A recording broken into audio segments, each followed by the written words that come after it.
કેમ છો? જય શ્રી કૃષ્ણ.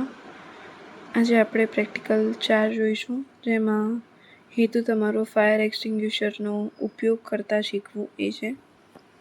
એ તમારું સોલર એસિડ હોય, બી ફોર્મ ટાઈપ છે, આ કાર્બન ડાયોક્સાઇડ છે અને આ પાવડર ટાઈપ છે. આવા અલગ ટાઈપના ફાયર એક્સટિંગ્યુશર્સ હોય છે. એમાં ટૂલ્સમાં જુદા જુદા પ્રકારના અગ્નિશામક હોય.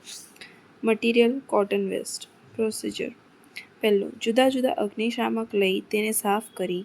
અગ્નિશામકનો પ્રકાર, ચાલુ કરવાની રીત, ઉપયોગ તથા રિફિલિંગ તારીખ જાણવી. બીજું, આકૃતિ એ માં દર્શાવેલ અગ્નિશામક જે સોડા એસિડ પ્રકારનું છે, જેનો ઉપયોગ ઘરની આગ લાગી હોય ત્યારે કરવો. આ જે એ છે સોડા એસિડ, જ્યારે કોઈક ઘરમાં આગ લાગી હોય ત્યારે આનો ઉપયોગ કરવો. ત્રીજું, અગ્નિશામકના ઉપરના નોબને દબાવવાથી અંદરની કાચની એસિડ બોટલ ફૂટતા એસિડ બહાર નીકળી સોડા એસિડ ભેગું થઈ રાસાયણિક પ્રક્રિયા દ્વારા પ્રેશરથી દ્રાવણ નોઝલમાંથી બહાર આવે છે અને તેને આગ ઉપર છાંટવામાં આવે છે. ચોથું, આકૃતિ બ માં દર્શાવેલ અગ્નિશામક જે ફોન ટાઈપ પ્રકારનું છે, જેનો ઉપયોગ પેટ્રોલ, ડીઝલ, કેરોસીનની આગ બુઝાવવા માટે થાય છે. આ જે છે ફોર્મ ટાઈપ, એને કોઈ પેટ્રોલ પંપે કાં તો ડીઝલવાળી જગ્યાએ ગાડીમાં કશે જ્યાં પેટ્રોલ લીકેજ થતું હોય ત્યાં આગ લાગી હોય તો તેનો ઉપયોગ અહીંયા થાય છે.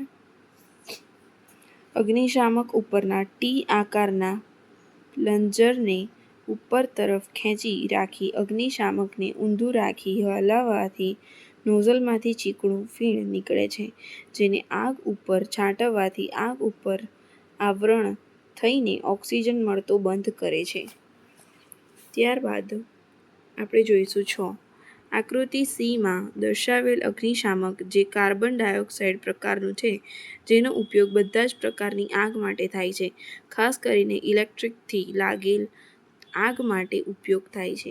જ્યારે કોઈ સ્કૂલ, શાળા કે કશી જગ્યાએ જ્યારે ઇલેક્ટ્રિક વસ્તુ હોય કે કોઈ પણ વસ્તુ હોય ત્યાં આ સી જે કાર્બન ડાયોક્સાઇડનું જે એક્સટિંગ્યુશર છે એનો યુઝ થાય છે. એ બધી જ જગ્યાએ યુઝ થાય.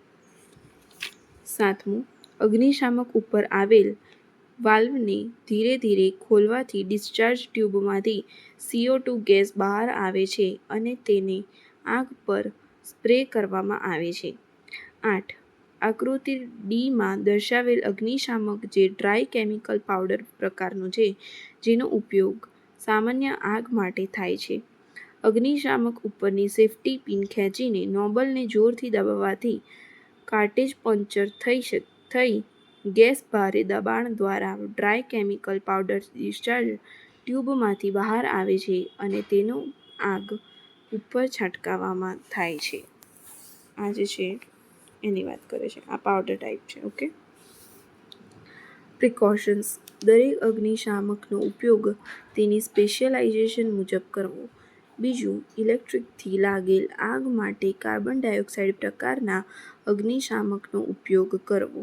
ત્રીજું, દરેક અગ્નિશામકમાં ભરવામાં આવેલ ફિલરની એક્સપાયરી ડેટ યાદ રાખવી. અગર તમે એક્સપાયરી ડેટ યાદ નહીં રાખી હોય અને એક્સપાયર થઈ ગયું હશે તો એનો પણ બ્લાસ્ટ થઈ શકે છે. અગ્નિશામક ઇમરજન્સી સમયે તુરંત હાથમાં આવે તેવી જગ્યાએ રાખવું. તો આજનો આપણો આ પ્રેક્ટિકલ 4 હતો. પ્રેક્ટિકલ 5 પર આપણે કાલે જઈશું.